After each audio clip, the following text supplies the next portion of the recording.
Kedves Zsuzsa, nagyon szépen köszönjük, hogy elfogadta a meghívásunkat, a Női Összefogás Közösség meghívását, és mi nyomon követtük az ön munkásságát, és nagyon szeretnénk, hogyha az aktuális témáról kifejteni a véleményét, és amennyiben úgy gondolja, hogy valamelyik kérdésekben morális jellegű témákra kerülne sor, akkor bekapcsolódnék a beszélgetés menetébe. Egyéb iránt átadnám önnek teljes mértékig a szót, hiszen önt hívtuk meg, és azért, hogy elmondja a kutatási élményeit, illetve azt, hogy mit gondol az adott témáról. Köszönöm szépen.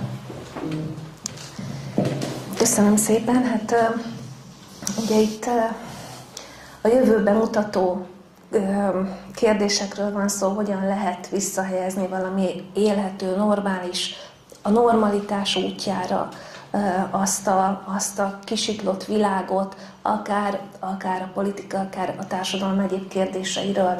Tehát önmagában azokról a kérdésekről gondolkodunk, ami az embert emberré teszi, amely évezredek óta fenntartja az emberi civilizációt, az olyan alapvető kérdések, mint akár a gyerekvállalási kedv, hiszen ha nem születnek gyerekek, nincs jövő. Tehát olyan szinten kisiklott a modern ember gondolkodása az elmúlt 1-200 évben, amire nem volt példa, azt gondolom, korábban soha.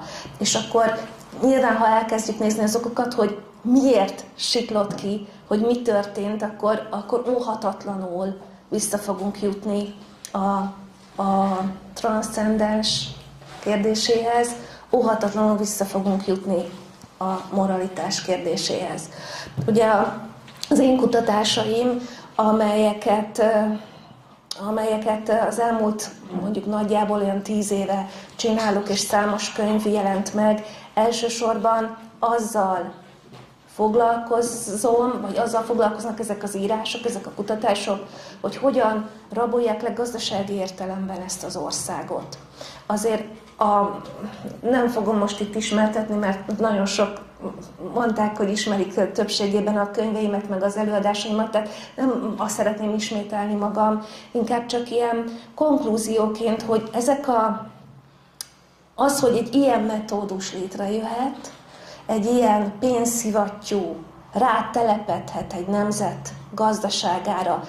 Itt nem csak a vagyont vették el Magyarországon, az életerőt szívták ki ebből a nemzetből, azóta sem tudtunk talpra állni, de ha megnézzük az okokat, hogy ez hogyan következhetett be, akkor nyilvánvaló, hogy itt valami nagyon-nagyon mély problémára fogunk kiukadni, ami valamikor nagyon régen kisiklott. Véleményem szerint önmagában összeegyeztethetetlen az élettel az a fajta filozófia, amely a tőke mögött áll. Tehát önmagában az a gazdasági, társadalmi berendezkedés, amely a középkor végén átveszi az uralkodó ideológiákat, az uralkodó gondolatot a modern világban, itt elsősorban természetesen Európára gondolok, aztán ugye az európai ember az újkor során meghódítja az amerikai kontinenst is, és akkor innentől kezdve egy euróatlanti kultúráról beszélhetünk, de ez az európai fehér embernek az alkotása, és akkor ezt most nagyon idézőjelbe veszem, mert az alkotás alapvetően egy pozitív szó, ezt most nem egyáltalán nem pozitív értelemben gondolom, a kreálmánya, tehát sokkal inkább egy pejoratív dolognak, tehát egy olyan fajta haszonelvű gondolkodás uralkodik el az európai kultúrában valahol ott a középkor vége fele, amely összeegyeztethetetlen az élettel. És ez a fajta gondolkodás vezet el aztán a felvilágosodásig, és vezet el aztán odáig, hogy megvonja a modern társadalmat, tehát az európai társadalomtól, az európai kultúrától a szakrális talapzatot.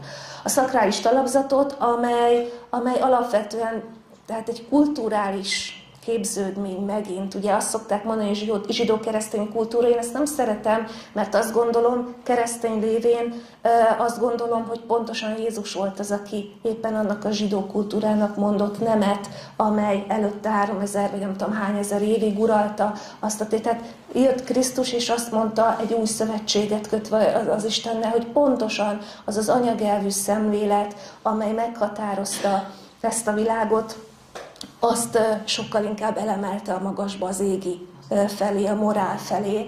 Épp ezért én nem zsidó-keresztény kultúráról szoktam beszélni, hanem antik keresztény kultúráról, amely meghatározza az európai kultúrát, és azért antik, mert az antik jogfejlődés, az antik joghagyomány az, amely a modern kori európai államok jogrendszerét tulajdonképpen megalapozza. Tehát a római jog és a keresztény erkölcsiség az, amely a keresztény kultúra alapját adja. És azt gondolom, hogy addig, amíg a középkorban ez határozta meg, ön is említette a nemesség szerepét ebben a rendszerben, morális szempontból. Igen, azt gondolom, hogy addig, amíg egy uralkodó szakrális helyről kapja az ő felhatalmazását az uralkodásra, addig neki az erkölcsi mérce odafent van, és amíg ezt komolyan gondolja, akkor ennek megfelelően fog viselkedni, ennek megfelelően fogja végezni az Isten által rábízott feladatot, mert tudja, hogy oda tartozik elszámolással, oda tartozik felelősséggel. És abban a pillanatban, amikor ezt az erkölcsi objektív mércét, ami emberen kívül és ember fölött áll, kivonjuk egy társadalom életéből, onnantól kezdve valami elszabadul. És onnantól kezdve ezért, tehát most ha azt mondom, hogy a demokráciával nagyon komoly problémáim vannak, igen, vannak problémáim, mert egy 4 évente választott politikai elitcsoport képtelen hosszú távú stratégiában gondolkodni. Azért, mert emberek vagyunk, gyarlók vagyunk, a legtöbb politikus egzisztenciálisan függ attól a poszttól, amit ő betölt, és neki az a célja, hogy 4 év múlva újra válasszák, tehát az ő politikai perspektívája 4 évre szól. Így nem lehet nemzetépítő stratégiát, nemzetépítést csinálni. Tehát a demokráciának ez a legnagyobb problémája, hogy kivontuk a képletből azt a felsőbbrendű szellemiséget, amely oda adja a felelősséget. Ezt most engedhessék meg, itt nagyon-nagyon ide kívánkozik az, hogy alapvetően nem is volna nagyon nagy probléma, hogyha a választott vezetők, akiknek nincs szakrális képzettségük, felkészítettségük, átlag emberek, akik a közéletben részt vesznek, őket természetes, hogy időközi választásokon kellene megválasztania. Igazából az irányelvek vonódtak ki, a helyes irányelvek vonódtak ki az életünkből, és azok, amire ön is utal, hogy a szakrális irányelvek, amely még számos esetben azt hiszem, hogy legalább 150-szer Verbőci a 3. könyvében legalább 150-szer említi az igazságot. Tehát, hogy a jognak igazságon kell alapulnia. De ez ma igazából nem is téma, meg egyáltalán nem is az oktatásnak nem témája. És vissza akartam még kötni a római jogra, mert akkor is egy kicsit így szerettem volna egy szót mondani arról, hogy önnek mi a véleménye arról, hogy mi volna akkor, hogyha a római jog helyett a szkíta jog térne vissza, és a szkíta jog az ugye minimum 14 000 év, amit mi be tudunk bizonyítani a szkítaság múltjából, és a szkíta jog az gyakorlatilag a magyaroknak az ősi joga volt, és egy igazság alapú társadalmat eredményezett, hiszen ez egy elhíresült dolog, hogy a szkíták szava az olyan, mint az arany. Tehát, hogyha visszatérünk a szkíta joghoz, visszatérünk egy olyan helyzethez, egy olyan akár alkotmány alapján, akár bármilyen dekrétum alapján, hogy azt mondjuk, hogy ez a mi irányelvünk, és így szeretnénk élni, akkor mit gondol róla, hogy akkor is rossz volna a demokrácia, vagy pedig azt ki lehetne mondani, hogy mondjuk egy meritokratikus demokráciára váltva lehetne jobb, vagy hogy egyáltalán magát a demokráciát le kellene váltani, és mondjuk egy felvilágosult abszolutizmusnak kellene ezt felváltani. Mit gondol ezekről ön, mint történész? Ez annyira nehéz kérdés, hogy ezt... Ugye én nem azt mondtam, csak hogy pontosítsunk, hogy vissza kell térni a római joghoz, én azt mondtam, hogy a jelenlegi európai jogalkotás a római jogon alapszik. Nem, ezt én mondtam, hogy azt kéne visszatérni. Igen, csak hogy és akkor innen, tehát ezen alapszik, nem visszatérni kell hozzá. Az, hogy mi kivegyük ezt, tehát amit elmondott, egy rendkívül idealisztikus jövőkép lehet. Tehát, hogy én azt mondom, hogy ez csodálatos lenne, egy meritokrácia, vagy bármi, akár nem ismerem a szkíta jogot, hozzáteszem, mert azért erősen 20. százados vagyok, de a Magyarságkutató Intézetben rengeteg olyan kollégám van, akik ezzel foglalkoznak, és az ő előadásaikat hallgatva nyilván van némi fogalmam erről a világról, és de azt gondolom, ennél sokkal pragmatikusabb ember vagyok.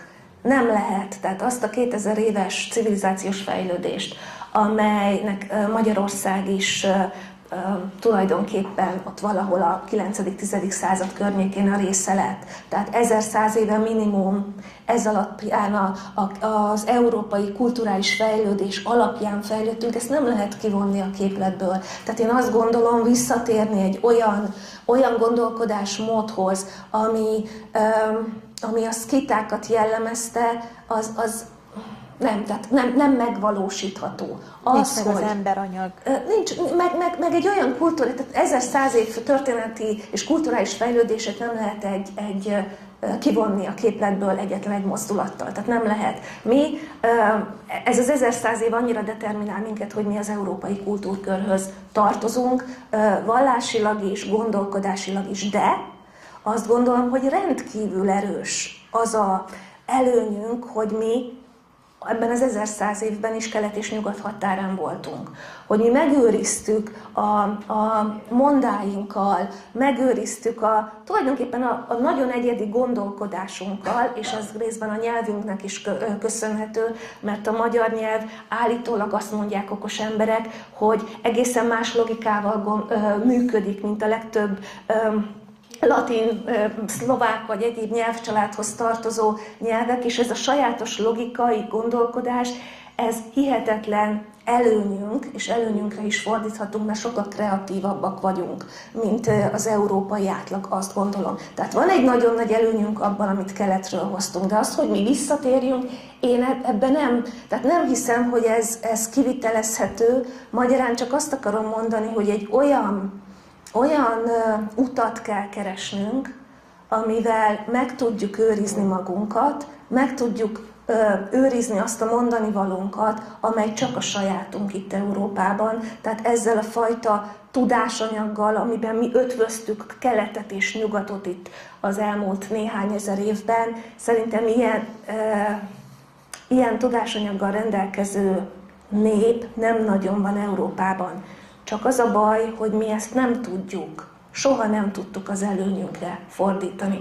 Hogy miért, ezt én, erre nem tudok válaszolni, hogy miért. Valószínűleg rengeteg oka van például annak, hogy geopolitikai elhelyezkedésünk mindig is ütköző zóna volt, mindig is itt találkozott, itt esett egymásnak kelet és nyugat, tehát mi mindig egyfajta védekezésre szorultunk, mindig egyfajta...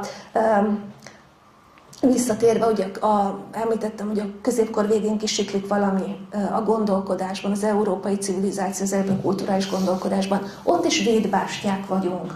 Tehát amikor középkor végén elkezdődik ez a nagyon erős haszonelvű gondolkodás, és elfordul az európai civilizáció a transzcendenstől, Magyarország akkor is egy végvár. Tehát Mátyás király, aki mindent megtesz azért, hogy magyar embert tudjon beültetni a pápai trónusra, ezzel is őrizve azt a fajta szakrális gondolkodást, amit Magyarország még őriz ekkor, de nem, mert a pénz nem sikerül, mert nincs elég pénz hozzá, hogy megvásárolják a pápai trónust.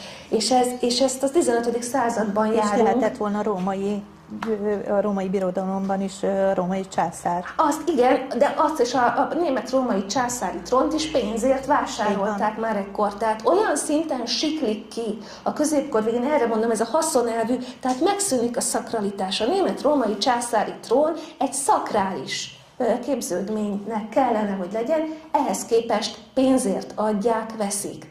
És a pápai trónra is odaül egy Medici, mert neki van pénze arra, hogy lefizesse a bíborosokat. És mi történik Észak-Európában, meg a fuggerek, ugye pénzelik a török portát, mindenkit pénzelnek, közben Magyarországot megszállják a törökök, tehát olyan védharcot vív a magyar királyság véleményem szerint a középkor végén azért, hogy megőrizze azt a valamit, amit én nagyon nehezen tudok megfogalmazni, hogy mi ez. Talán a szakralitás tényleg a legjobb szó rá, de elveszítjük ezt a küzdelmet, elveszítjük, mert nincsen. Tehát nincsen társunk, nincsen szövetségesünk, és Magyarországon is elveszik akkor valami. És hát egy új világrend épül fel, a kapitalista világrend, ami a haszonról és a profitról szól. Ez innentől kezdve ezt visszafordítani, ez egy több száz éves fejlődés, és azt gondolom elhangzott itt, hogy Petőfi a magyarok istenét emlegeti még alig 150 évvel ezelőtt.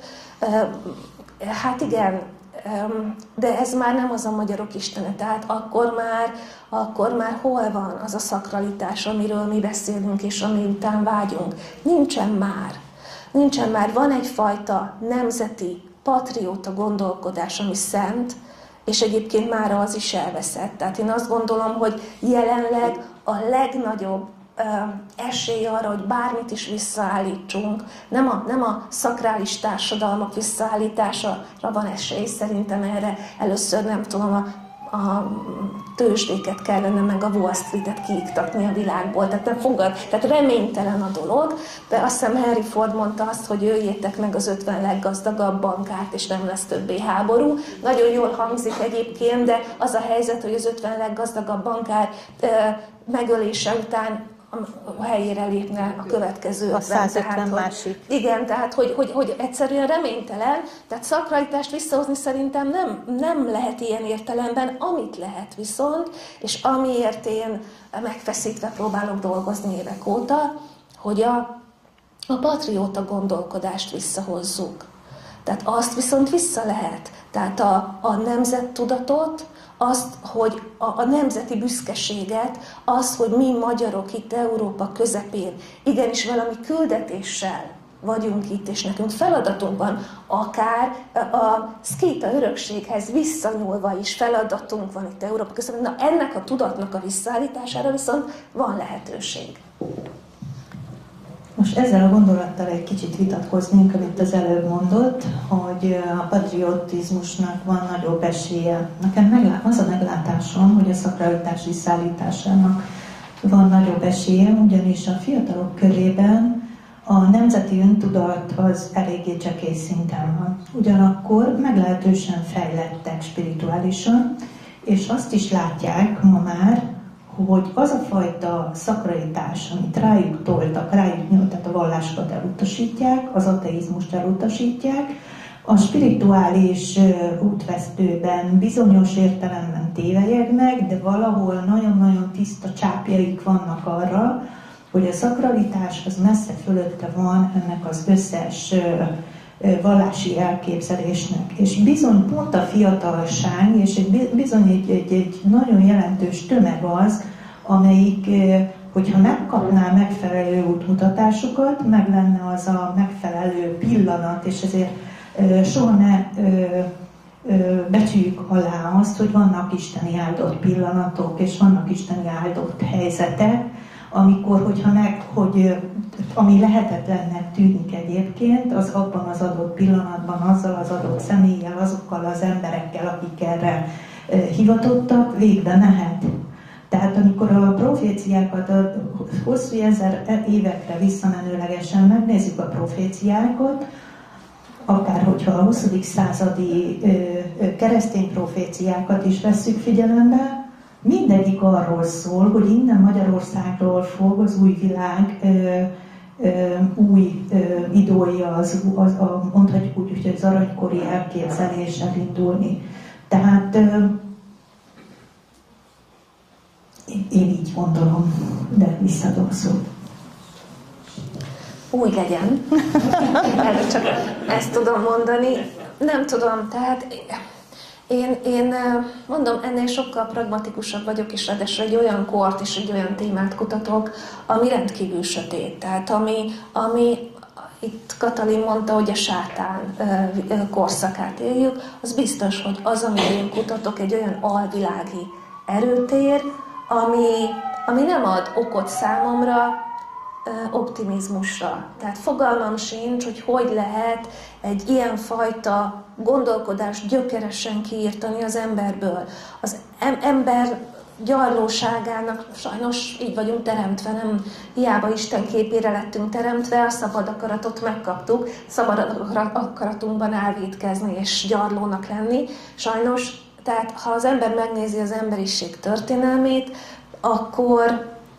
akkor azt gondolom, hogy itt a világon aranykor, én nem hiszek abban, hogy itt aranykort lehet csinálni, és nem ismerem a szkíta korszakot sem olyan mélységében. Tudom, hogy hihetetlenül sok tudást, hihetetlenül sok szellemi energiát adtunk egyébként nyugatnak, és tudom, hogy az a fajta társadalmi berendezkedés, amelyet a nyugat tökéletesen tagad, tehát ilyen nem tudom, nyereg alatt bolyítottuk a húst, meg körülbelül ilyen szinten tartanak minket számon, és hogy ez mekkora hazugság. Tehát azért a kollégáktól elcsipegettem én apró morzsákat, hogy tudjam, hogy egy rendkívül komplex, egy rendkívül jól hierarchizált, egy rendkívül jól működő társadalmi szervezettségben éltek a lovas-nomád népek sok ezer évvel megelőzve mondjuk az európai civilizációt. Ez egy rendkívül büszkeséggel tölt el engem is természetesen, de azt gondolom, hogy sok ezer év távlatából lehet, hogy egy kicsit idealizáljuk azt a kort. Tehát az emberi gyarlóság szerintem ott is ugyanúgy megjelenhetett, ott is voltak olyan jellegű problémák, amiket ma a saját közösségünkben meg kell vívnunk. Szerintem ők is megvívták ezeket a problémákat egymás között. Ma délelőtt éppen arról beszéltünk, hogy az emberi gyarlóság és a jóság milyen összefüggésekben van. Tehát nekem, mint szakrális vezetőnek lehet, hogy hivatali kötelességem az optimizmus, de azt is látom, hogy nagyon-nagyon sok a gonoszság, nagyon sok az eltévejedettség, de rendkívül nagy a kétségbeesettség is. És azok, akik ma a pénzbe, az anyagba kapaszkodnak, higgyel, hogy nagyon-nagyon szívesen kapaszkodnának valami másba, ha volna az a valami, ha volna az a más. De pillanatban a probléma az, hogy senki nem mutatja meg nekik ezt a fajta képet, mert most vetítenek nekik egy mozit, kénytelenek azt a mozit játszani, vagy nézni. És mi volna, hogyha vetítenének nekik egy másik fajta mozit? Látom egyébként, hogy igen, sokkal nagyobb az affinitás az anyagi javak szerzésére. No de kérem, most egy olyan pillanatban vagyunk, amikor a világ egy hihetetlen nagy dinamikus változásban van, és az informatika nagyon-nagyon átváltotta az embereknek a gondolkodását, egy sokkal nagyobb nyitást és egy sokkal gyorsabb információáradást is tett lehetővé. És ez egyáltalán, tehát ez abszolút mértékben lehetővé teszi azt, hogy az emberek számára egy új világkép legyen fölvetítve. És hogyha ez föl van festve, és mindig azon múlik, hogy kinek a meséjét mesélik. Mert most a nagyfiúk elindították a Great Reset meséjét, de ez az ő álmuk. Mi van akkor, hogyha van egy másik reset, egy good reset? Miért ne lehetne? Semmi más nem kell, mint annak a forgatókönyvét megírni, és a filmet levetíteni. Aztán majd az emberek választanak. Igen, egyébként ezzel tökéletesen egyetértek, hogy víziókat adni az embereknek lehet. A kérdés az, és amiért én pessimistább vagyok, az az, hogy egy ilyen Great Reset ha már említette, egy ilyen Great Reset narratívát. Mondjuk szerencsére azt hiszem, hogy ez egy olyan dolog, amit soha nem fognak keresztül vinni, mert az emberek ennél azért értelmesebbek, és ezt a fajta narratívát át lehet törni azzal, hogyha az emberek józan belátó képességére hagyatkozva megpróbáljuk felhívni a figyelmet arra, hogy ez mit jelent. Tényleg mi van abban a tervben, abban a Great Resetben, mit akarnak velünk, az emberek ellen fognak tudni állni. Ebben hiszek. Tehát, hogy ezt nem lehet keresztül verni, jelenleg nem csak a magyar társadalmon, de az európain sem. Én ebben hiszek, és egyébként ezért is fogadtam el a felkérést, hogy akkor menjek politikai útra, mert hiszem abban, hogy van értelme, hogy ez ellen lehet küzdeni értelmesen. Az, hogy felvázolni egy olyan víziót, amely nem az anyagi és egzisztenciális világot helyezi magunk elé, hanem mondjuk egy afelett álló erkölcsi értelemben, tényleg egy morális világot, ebben is hiszek, ezt mindenképpen nem csak, hogy meg kell próbálni, meg kell tenni. Meg kell adni azt a lehetőséget, hogy legyen az embereknek alternatívája, amiben gondolkodnak. Ez nem kérdés, ebben egyet vagyunk. Az én pessimizmusom onnan jön, hogy én azt látom, hogy, és akkor most egy kicsit aktualizálni fogok, hogy az elmúlt 15-20 évben is olyan mérhetetlen gyorsasággal csökkent az emberek értelmi színvonala, hogy egyszerűen az ember néha csak áll, hüledezik, és levegő után kapott, hogy ez mitől következett be. Tehát olyan szinten szűkülnek be nyilván ez onnan jön, tehát nem vagyok naív, tudom, hogy honnan jön. Ez a cél, hogy az emberek minél kevésbé legyenek autonómak, minél kevésbé gondolkodjanak, és minél kevésbé hozzanak önálló döntést. Jelenleg a technológia olyan színvonalra került az elmúlt 20-30 évben, hogy ezt a lehető legegyszerűbben lehet megtenni, olyan direkt agymosást lehet a különböző elektronikus médiumokon keresztül az emberek környezetébe zúdítani, amely igenis szellemi nivellálódáshoz vezet. Az emberek gyakorlatilag elbutulnak. És akkor ha ezt nézzük, hogy ezt meg kell akadályozni, ezt mindenképpen meg kell akadályozni a saját eszközeimmel, ezért próbálok mindenhova elmenni, beszélgetni az emberekkel, hogy gondolkodjanak, ne higgyenek el mindent, amit hallanak, hanem a saját tapasztalatukra építve hozzanak döntéseket. De azt látom egyébként, hogy a saját tapasztalat is megkérdőjeleződik már. Mi számít saját tapasztalatnak? Én most olyan komment cunamikat kaptam a döntésem kapcsán, hogy el kellett azon gondolkodnom, hogy most ezek az emberek, akik azt mondják, hogy csalódtak bennem, hol csalódtak bennem? Hát nem is ismerjük egymást. Miben csalódott? Hát nem tudja, hogy én ki vagyok. És akkor el kellett jönnöm, hogy azért, mert az emberek azt hiszik, hogy ami a Facebookról, meg a TikTokról, meg a nem tudom én milyen médiumokról árad felé, az közvetlen tapasztalat. Azt hiszi, hogy az az ő saját tapasztalata. Nem. Az egy virtuális valami, amit valakik el akarnak velük hitetni, és az emberek többsége ezt elhiszi. És van egyfajta olyan információ bázisa, amit úgy él meg és úgy értelmez, mintha az a saját közvetlen tapasztalata lenne.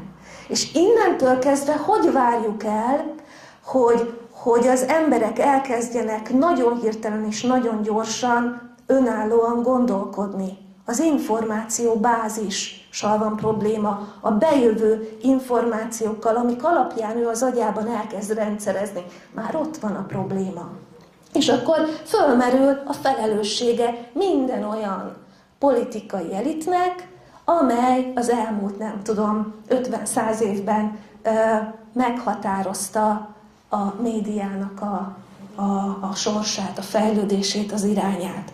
És igenis, hihetetlen felelőssége van ma függetlenül, politikai oldaltól, teljesen függetlenül.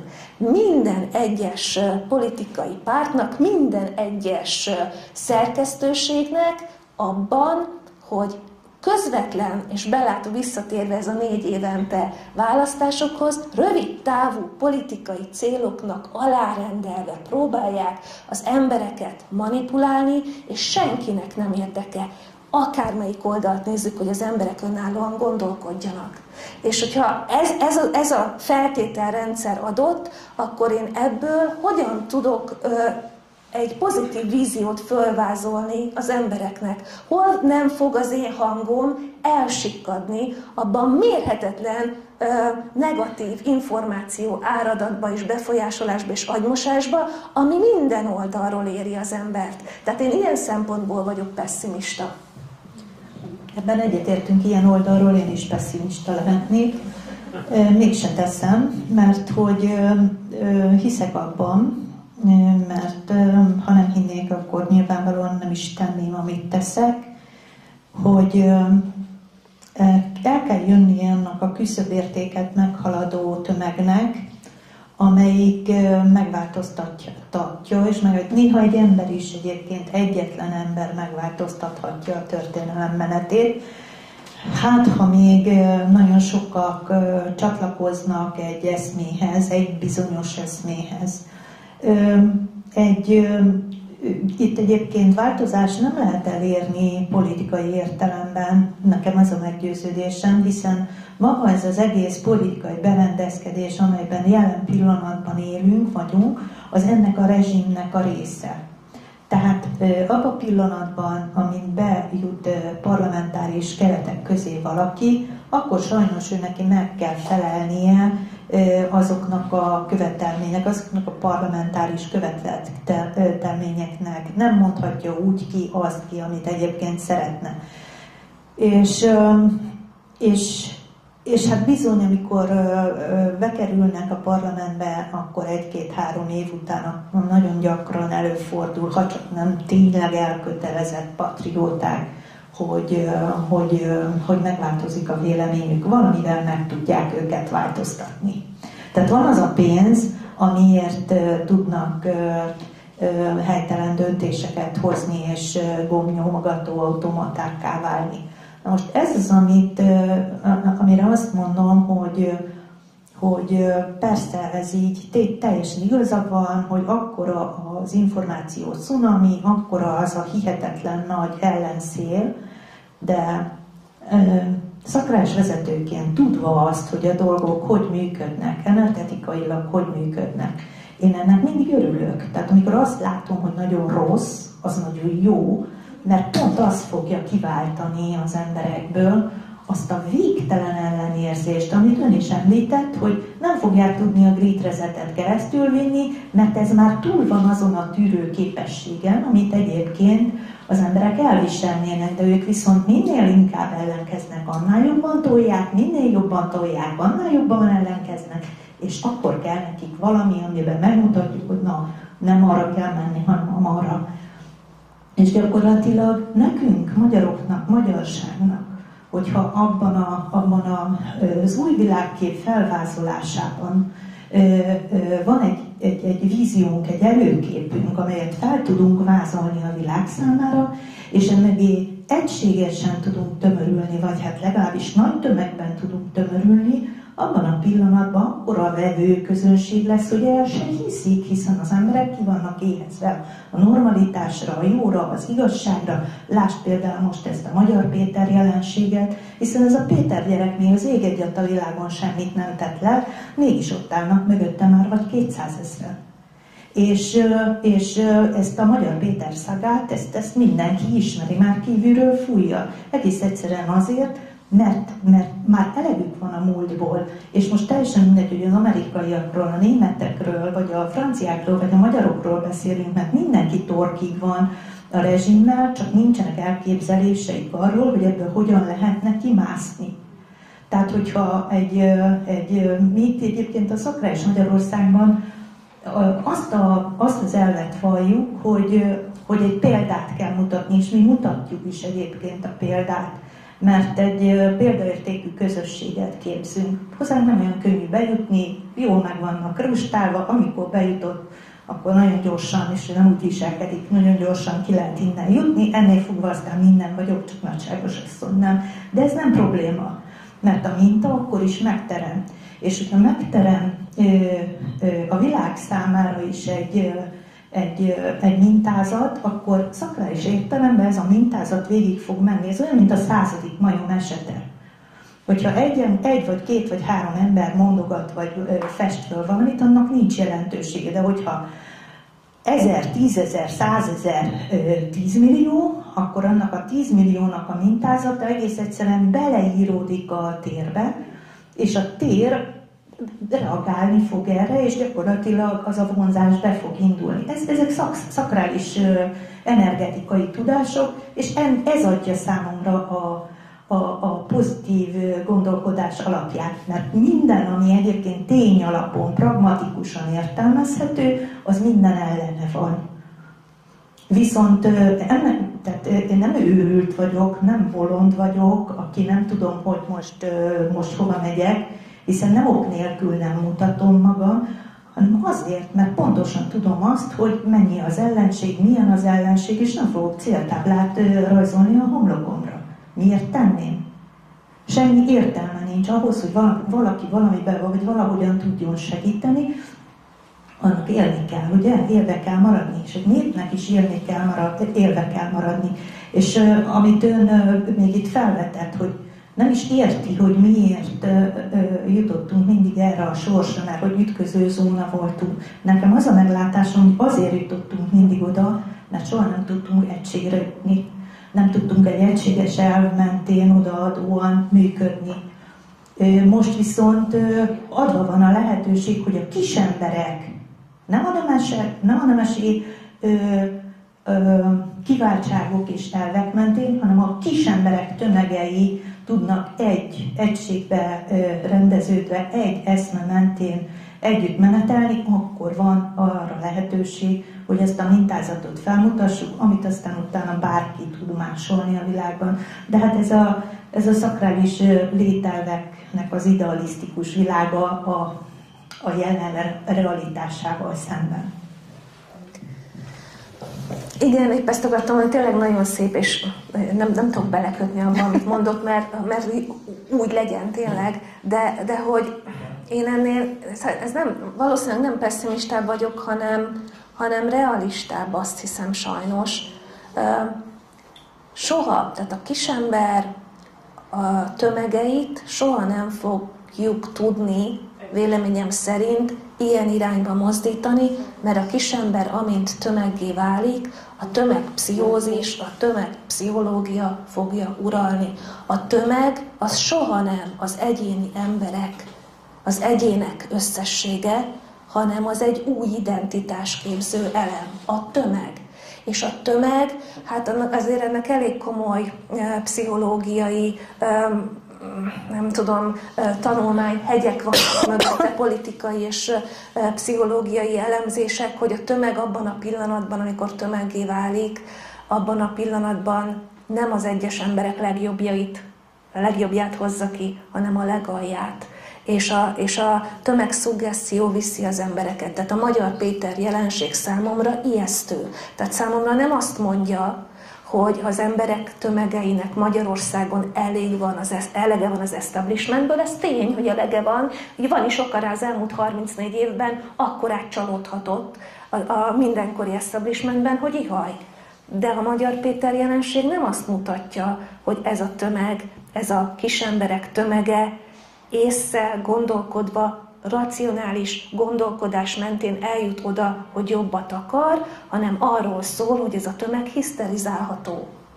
Hiszterizálható, és nem értékek mellett, és nem értelem mentén jut el valahova, hanem abszolút a legalantasabb érzelmek mentén, ami meg a legveszélyesebb dolog. Hát Magyar Péter nem mondott még egy értelmes, tehát nincs egy víziója, hogy mit akar. Hát nem tudjuk, hogy ki ő, honnan jött, miért jött és mit akar. Nem tudjuk, de 100 000-eket megszólít. Mivel? A legalantasabb ösztönös érzelmekre appellál. Ez semmi más, ez egy nagyon jó politikai taktika tulajdonképpen, a tömeg heccelése. Ez volt az úgynevezett nagy francia forradalom idején, ami tudjuk, hogy hova guillotinokozza, meg a több száz, tehát a teljes francia nemesség kiirtásához vezetett, meg királygyilkosságokhoz. Egyébként engem a Zelenszkij féle, nem kell, köszönöm, engem a Zelenszkij féle népszolgája sorozatra emlékeztet, mert most itt egy családi szagának vagyunk a részesei, és egy hasonló, ahol a pozitív ember a népszolgája Zelenszkij, meg is választják hihetetlen nagy fölénnyel, és aztán utána következik, ami következik. És nekem az a meglátásom ezzel, hogy ez az ember akármennyire is jó szándékú, ha nem is küldték, hogyha nem is készítették, de belecsöppent valamibe, és ő ezt nem fogja tudni kézben tartani. Viszont lesznek, akik őt kézben fogják tudni tartani, és innentől kezdődően ez az egész már kicsúszott a kezéből, már most kicsúszott a kezéből. Így van, tehát ez is egy lehetséges narratíva, ugye nem tudjuk, hogy ki honnan jött, miért jött, ez is egy lehetséges narratíva, nem vitassuk el tőle a jó szándékot. Én nem vitatom el. Oké, rendben, de akkor is ijesztő. Maga a jelenség ijesztő, és nem erre lenne szükségünk, ugye akkor most mégis mi, tehát valami megoldásra szükség van, és akkor hadd térjek át egy kicsit, hogy mi az én optimista verzió, mi az a szenárió, ami mentén el tudom képzelni az építkezést, az nem a tömeg, de a közösség. Tehát, hogy remélem értik a különbséget.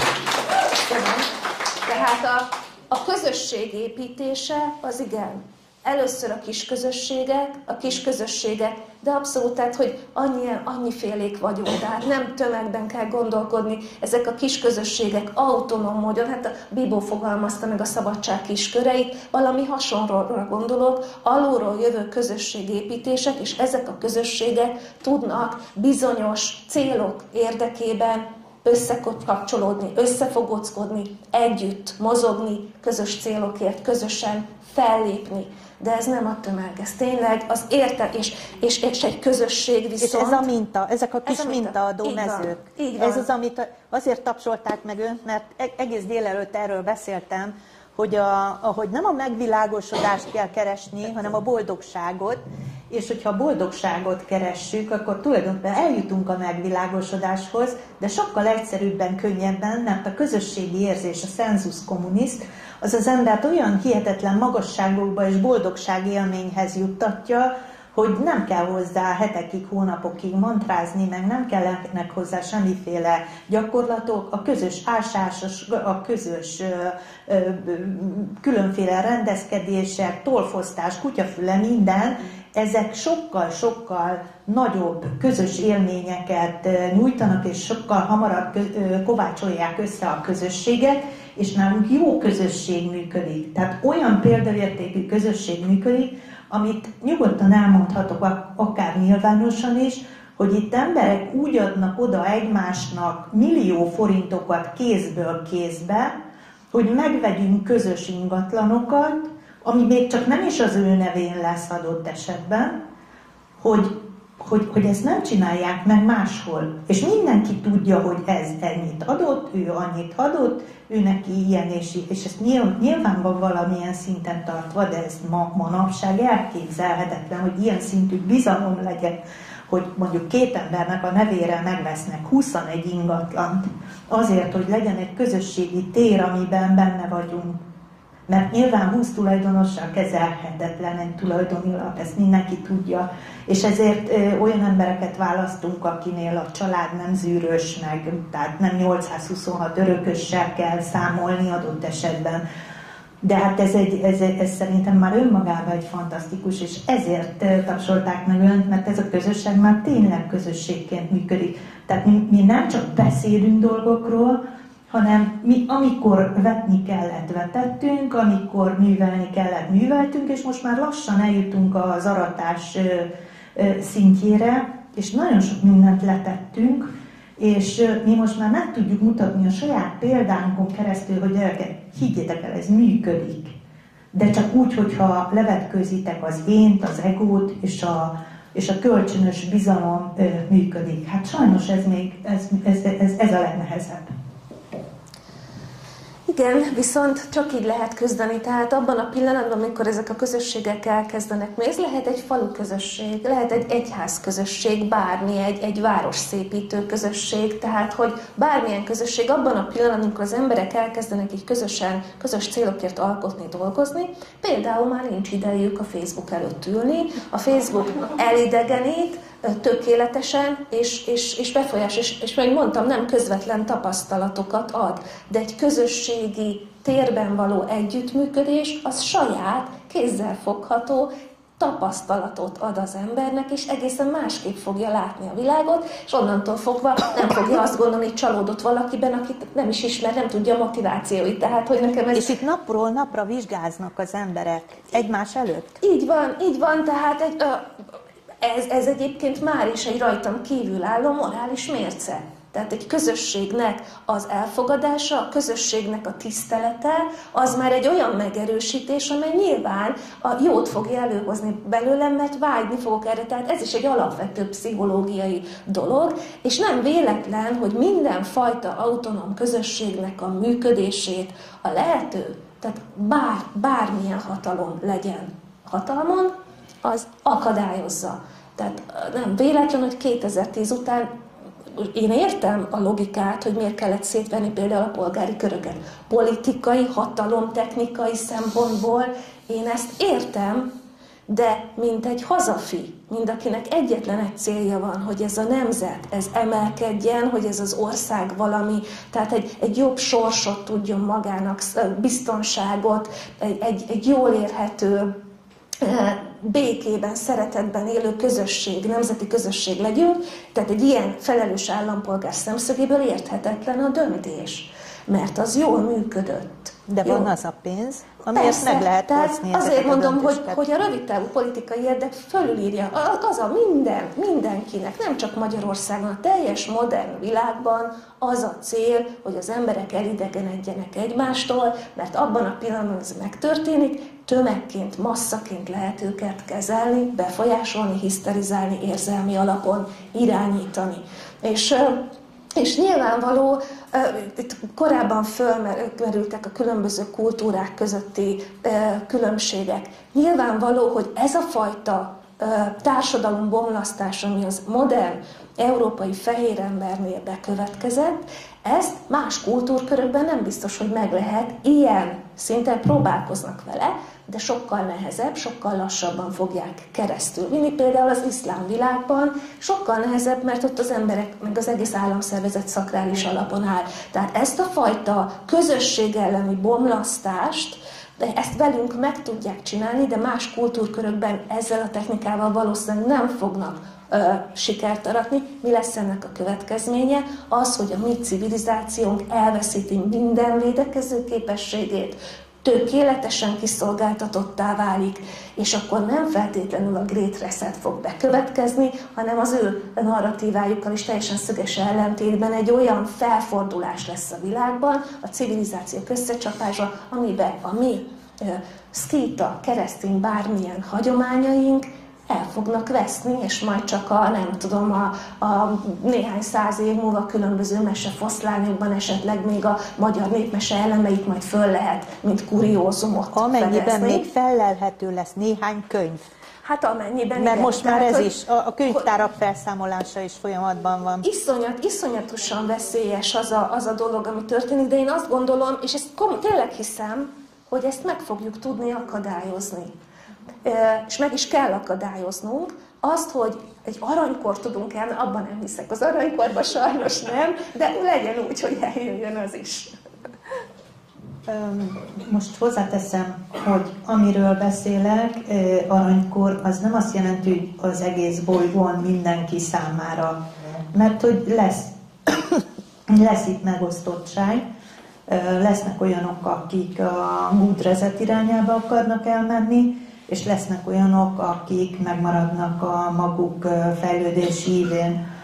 A legfontosabbnak azt tartom, hogy végre elkezdődjön egy nagy világbéke alkú. Mert hogy itt alkunak kell létrejönni a különféle kultúrák között. Valamilyen hídnak kell lennie, hiszen az alapvető híd az, hogy emberek vagyunk.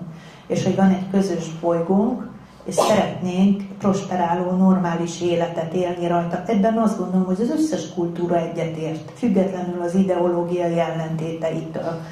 És ezen az alapon lehet elindítani a nagyvilágbéke alkut. Na most a nagyvilágbéke alkunak nevezhetjük egyébként az ENSZ alapokmányát is, hiszen az is nagyon szép dolgokat rögzített. A probléma ebben az, hogy kik voltak azok, akik átvették az irányítást. És nagyon nagy gond mindig az, hogyha rossz az irányítás. És a legnagyobb gond pedig az, hogy az egész emberiségnek nincs egy közös elbeszélés módja magáról az élet miben létéről. Mert abban a pillanatban, amint van egy közös narratíva, legalább van egy nagyon, ez nem egy bonyolult dolog, egy nagyon rövid, közös megállapodás arról, hogy miket tartunk értéknek, és mik azok a dolgok, amelyeket elítélünk, és semmilyen körülmények között nem tágítunk, nem engedünk ezekből az elvárásokból, akkor azt gondolom, hogy már mérföldes lépéseket tettünk a világbéke alkú irányába. Ez megint egy olyan hatalmas kérdéskor, amit tényleg nem nagyon tudok ebben állást foglalni, ehhez én kicsi vagyok. Egy-két gondolat eszembe jutott. Például az, hogy ez a két világháború között olvastam valahol, nem fogom tudni megmondani, hogy milyen újságban, de ez egy megjelent cikk volt, arról szólt, hogy érte nem is egy könyvben, úgy értem, szóval két világháború között írták, hogy felvetették azt a lehetőséget, hogyha a modern ember amennyit költ fegyverkezésre és háborúra, mondjuk az egy éves költségvetését a fegyverekre és a háborúkra költött pénznek arra fordítanák, hogy a Szaharát csatornázzák, akkor élhetővé tennének egy csomó olyan övezetet, ami hát eleve a háborúk megelőzés, a népvándorlás megelőzésére hatna, stb. Olyan lejárató hadjárat indult a médián keresztül az ellen az ember ellen, aki ezt felvetette, olyan szinten tették nevetségessé már a két világháború között ez a, hogy szokták mondani, karaktergyilkosság. Tehát ez olyan szinten élt, hogy totál lejáratták ezt az embert, és ezzel együtt a gondolatot pedig, mit mondott, egy teljesen logikus érvelése volt. Tehát ezzel csak azt akarom mondani, hogy az a fajta erő, amely nem engedi, hogy leüljenek a békeasztal, béketárgyaláshoz az ukrán meg az orosz felek, azok hogy fogják megengedni azt, hogy bármiféle világalkú létrejön. Ez az egyik. Tehát, hogy ez egy iszonyatosan erős ellenerő lesz, tehát 2 éve nem tud leülni a tárgyaló asztalhoz az orosz és az ukrán fél. Miért? Az oroszok érdeke a háború, és az ukránok érdeke a háború? Nem. Az ő érdekük egy béketárgyalás tűzszünet és béketárgyalás megkezdése lenne. Mégsem tudják megtenni, nem rajtuk úszik el a dolog, tehát azt gondolom, itt sokkal magasabb is érdekek vannak, és máshol kell keresni ennek a nyitját. A másik dolog, ami eszembe jutott, ezen ez a hatalmas pénz erőteren kívül, ami meghatározza a világot, az a kulturális különbség. Én nem sokat tudok az iszlámról, viszont van egy nagyon jó ismerősünk, aki orientalista, egy idősebb tanár, aki már a 70-es, 80-as években is rengeteg időt töltött arab országokban. Nagyon jól ismeri őket, és ő mesélt nekem 1-2 dolgot. Például az iszlám nem tud időben és történelemben gondolkodni. Ilyen nincs. Tehát számukra az van, hogy ahol egyszer iszlám fennhatóság volt, akkor az iszlám terület Allah területe, és nincs időbeliség. Tehát például az észak-afrikai területeket valahol a kora 700-as években foglalta el ugye az arab világ, az arab terjeszkedés. Előtte ott nem arabok éltek, de számukra ez az előtte kérdés nincs. Tehát ők nem tudnak ebben gondolkodni. Nincs előtte. Az mindig is Allah földje volt. Most akkor gondoljunk ebben a gondolkodásban abba, hogy Magyarország nagy része török hódoltság alatt volt 150 évig. Innentől kezdve az iszlám, és ők nem azért, mert nem hajlandóak, ők nem tudnak időben gondolkodni, nincs előtte, utána. Ez egy örökké létező, tehát ez Allah országait, Magyarország közepe. És nézzük meg, hogy a bevándorlással hogy jönnek létre a párhuzamos társadalmak Nyugat-Európában. A Nyugat-Európa nagyvárosaiban vannak olyan körzetek, ahol a saríja szerint élnek az emberek, a számukra Allah felhatósága volt mindig. 2000 évvel ezelőtt is, meg 5000 nem tudnak ebben gondolkodni. Ez az egyik nagy különbség, amit mi európai aggyal próbálunk, a mi fogalmi rendszerünkkel abban gondolkodni, hogy velük hogy kell kommunikálni. Nem tudunk így. A másik meg, ami számomra nagyon döbbenetes volt, amikor azt mondta, ez az ismerősöm, hogy az arabban nincsen szó arra, hogy lelkiismeret. Nincs ez a fogalom. Most már az utóbbi évtizedekben tükörfordítással benne van az arab nyelvben, de nincs mögötte tartalom. Számukra ez a fogalom, ami egy keresztény, most lehet, hogy vallhatjuk magunkat ateistának, buddhistának, bárminek, akkor is egy keresztény kultúrközegben civilizálódtunk, számunkra a lelkiismeret a legalapvetőbb. Tehát az, hogy mi hogy hozzuk a döntéseinket, az a lelkiismeretünkön múlik, számukra nem. Számukra, hogy hívják a vallási vezetőiket? Most nem fog eszembe jutni. Az imám mondja meg, hogy mikor és hogyan vágja le a szakállát, mikor és hogyan vágja le a haját, mikor és mit ehet és mit nem, milyen ruhát húzzon, milyen cipőben menjen ki az utcára, mindent. Nem lelkiismereti döntéseket hoznak, hanem kívülről kapott, elvileg szakrális utasításokat, de innentől kezdve az egyén lelkiismeretére, gondolkodásra nem tudunk appellálni. Tehát az európai fehér embernek az a legnagyobb baja, hogy azt gondolja, hogy az ő kultúrája, az ő gondolkodása fölötte áll a összes többi kultúrának, és természetesnek veszi, hogy mindenki így gondolkodik, de nem. Tehát mi az arab világgal, tehát az iszlámmal alkut kötni, kibékülni, ilyen formában, ahogy mi ezt gondoljuk, hogy hogyan kellene működnie, nem fogunk. Nekünk meg kell tanulnunk az ő gondolkodásukat, és ha megtanultuk az ő gondolkodásukat, és tiszteletben tartjuk az ő kultúrájukat, akkor ezen a és még egy, hogy nem csak nekünk kell megtanulni, hanem őket is rá kell venni arra, hogy valamilyen szinten nyitottak legyenek arra, hogy megismerjék a miénket, és ha van egy ilyen kölcsönös híd, akkor azon már a kölcsönös tisztelet mellé lehet egymás mellett élni, azt gondolom, de ennél sokkal többet nem.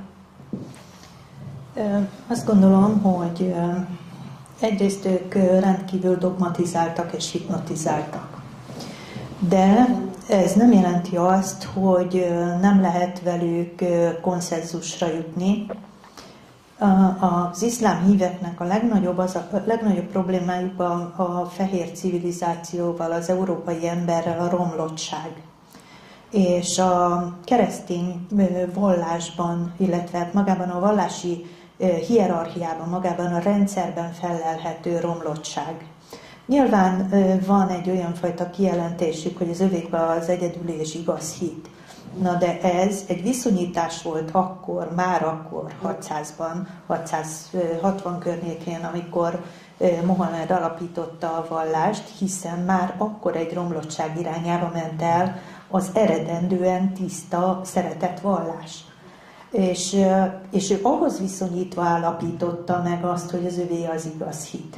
Nyilvánvaló a keresztény felekezeteken belül is van az igaz, meg az igazabb, meg a még igazabb, és ezek is vetélkednek egymás között, de ez nem jelenti azt, hogy a muszlimokkal nem lehet kiegyezni abban a pillanatban, amint ők is azt látják, hogy van valami tiszta morális alap. Itt a legnagyobb probléma az, hogy az európai fehér ember alól kicsúszott a morális ló. Nincs. Ahogy ezt már fejtegettük az elején. Egész egyszerűen, sőt, ma már azt látjuk, hogy csírákban sincs a vezetésben. Semmilyen formában. Az emberek még vágynak rá, tehát még a mi korosztályunk, meg talán valamivel fiatalabbaknak vannak normális előképeik, de már azok, akik a digitális pórázon nőttek fel, nekik a morális kódexük egészen átíródott. Tehát ez szerintem az alapvető ellentmondás, és ez az alapvető írtózás, és a másik, ami miatt van ez a keresztény-iszlám ellenállás, az az amerikai erőszakos demokratizálás, amivel exportálni óhajtották a demokráciát számukra. És meggyőződésem, hogy alapjáraton a muszlim terrorizmus nem létezne, hogyha ez a fajta attitűd nem jelent volna meg az Egyesült Államok részéről. Úgyhogy én hiszek abban, hogy előbb-utóbb, nem mondom, hogy 5 éven, 10 éven belül, de hogy 30-50 éven belül létrehozható egy konszenzus, egy világkonszenzus, abban szinte biztos vagyok. Mert szükség lesz rá, egyszerűen nem lehet másképp. Abban egyetértünk, hogy egymás mellett élés békés, tehát sőt meg is kell teremteni, ez nem kérdés. Én abban, tehát mondom, nem ismerem az arab kultúrát igazából, csak amit elmesélt nekem ez a jó ismerősöm, barátom, és abból nekem tehát alapvetően a morál kérdése, amiről mi beszélünk, az számukra is persze nagyon fontos a morál, de az ő moráljuk számunkra elfogadhatatlan. Tehát az, hogy Mohamednek 9 éves felesége volt, az nekünk, európai, az nem morál. Számunkra az a legsötétebb dolog megrontani egy kislányt. A probléma hogy a Mohamednek nem volt soha 9 éves kislánya. De hogy beleírták 300 évvel később a Koránba. Jó, de akkor is ezen a vallási alapon, tehát az ő moralitásuk tudjuk, hogy a női egyenjogúság az. Hogy én is jártam arab országban, megy elől a fehér ruhás, de egyébként nagyon csinosak abban a fehér ruhában, és mögöttük 3-4 lépéssel jön az 1-2-3 feleség a kis szatyrokkal a plázában, mögötte. Tehát én ki akarok menni az ajtón, akkor nekem előre kell engedni az arab férfit, mert különben ott gáncsol ki meg. Tehát, hogy az a fajta, és ez, bocsánat, itt nem arról van szó, hogy az ő kultúrájukat én lenézem, én azt mondom, hogy számunkra ez elfogadhatatlan. Tehát nekünk máshol vannak a morális korlátaink, mint nekik. Az arab szakértők azt szokták mondani, hogy ahhoz, hogy békében éljünk az iszlámmal, és itt hozzáteszem, hogy tökéletesen igaza van a demokrácia exporttal, hát a legnagyobb bűnt ezzel a felsőbbrendűséggel követi el a fehér ember, hogy lenézi az összes többi kultúrát, és azt gondolja, hogy az ő modern demokráciájában kell élni minden kultúrának. Nem erről van szó, minden kultúra érje a saját kultúrájában, és arab szakértők azt szokták mondani, hogy az iszlámmal úgy lehet igazából békében élni egymás, mert hogy erőt kell mutatni. Tehát az, hogy mi igenis morális alapon álló módon megvédjük a saját kultúránkat, és nem hagyjuk át nekik. Nem bántjuk őket, tiszteletben tartjuk, de erőt mutatunk azért, hogy ez a miénk is, nem engedjük ide be az ő bántásokat. Tehát Marót Miklós nekem tanárom volt a Pázmányon, és akkor ő, amikor kezdődött 15-ben ez a nagy migrációs sok, mikor így leesett nekünk is, hogy nekem megmondom őszintén, akkor esett le 15-ben, én előtte nem eszméltem rá, hogy mi történik, és akkor elég sok előadást tartott, és azt mondta, hogy mit csináltak mondjuk az angol vagy a brit gyarmatosítók Indiában az iszlám terroristákkal, az öngyilkos merénylőket, mert már akkor is voltak, disznóbőrbe, csavarba temették el. Ez olyan visszatartó erő volt, mert az ő kultúrájákban ennél nagyobb szégyen és gyalázat, mint hogy disznóbőrben lesznek eltemetve, nem kerülhetnek fel a mennyországba, és nem lesz nem tudom hány nem feleségük odafent. Ennél nagyobb az ő kultúrkörében nem érhet, úgyhogy le is álltak, nem voltak öngyilkos merénylők Indiában onnantól kezdve. Tehát abban a pillanatban, amikor disznóbőrrel végig terítenénk a kerítést délen, akkor nem akarnának átmászni rajta, meg se közelítenék a disznóbőrt. Vagy disznóvérrel lerotolni. Hát igen, tehát hogy vannak olyan, igenis az ő kultúrájuk, az ő fejükkel kellene gondolkodnunk, és nem a mi saját, hogy odahúzunk egy kerítést, nagyon helyes, hogy ott van, és védjük meg, de nem ilyen jogszabály, hogy ott adunk nektek egy lehetőséget, akkor ott beadjátok a kérvényt, akkor közben ide viszünk benneteket, ilyen menekülttábor, meg a nem tudom. Igen, rakjuk oda a disznóbőrt, meg a disznóvért, ha eszel disznóhúst, akkor bejöhetsz, Ha nem, akkor menj haza.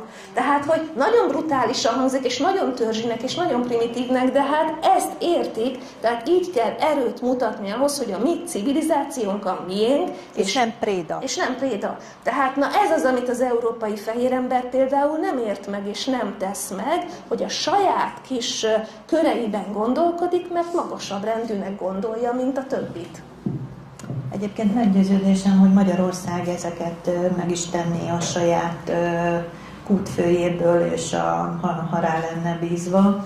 De amióta az Európai Unió, illetve a NATO tagjai vagyunk, azóta a kezünk, lábunk meg van kötözve, és láthatjuk, hogy milyen következményei vannak annak, hogyha valamilyen külön véleményünk alakul ki. Márpedig úgy tűnik, hogy az utóbbi időben számtalan külön vélemény alakult, amelyet bizonyos erők nem igazán vettek jó néven. De nincs ezzel az égvilágon semmi baj. Én mindent úgy látok, hogy minden jól halad, tökéletesen halad.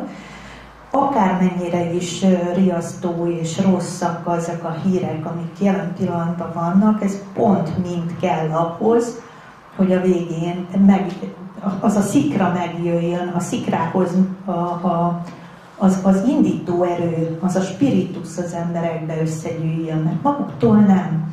Tehát két dolog mozgatja meg az embereket, a félelem és a vágy. Jelen pillanatban minden mozdulatukban, minden pillanatukban a megfélemlítettség elbutítása az, amit kapnak. És azért nézzük meg, Magyar Péter sikere a vágyban rejlik. És hogyha mellé a vágy mellé még jól megfogalmazott és biztos alapok is lennének, hát akkor az emberek hemzsegnének körülötte. De ehhez kell majd az a bizonyos helyzet. Tehát mondhatjuk úgy is, mint egy gólpassz. Tehát, hogy jelen pillanatban úgy látjuk, hogy vesztésre állunk, és ez mondhatjuk úgy is, hogy még döntetlen a meccs, de lehet, hogy majd az utolsó pillanatban jön egy olyan gólpassz, amit be lehet lőni, és azzal meg lehet nyerni a meccset. És ezen ne adjuk fel a reményt, hiszen azért ezeket, hogyha már itt ilyen stadionia vagyunk, akkor ilyen foci allegóriákba beszéljünk, hogy akkor van vége a meccsnek, amikor a bíró lefújta a meccset. Addig lehet gólt tudni. Ez így van. Igen, tehát én ezt a pozitív végkicsengést véletlenül sem venném el ettől a beszélgetéstől, de hát igen, az utolsó leheletünkig harcoljunk ezért, hát más nincs. Köszönöm.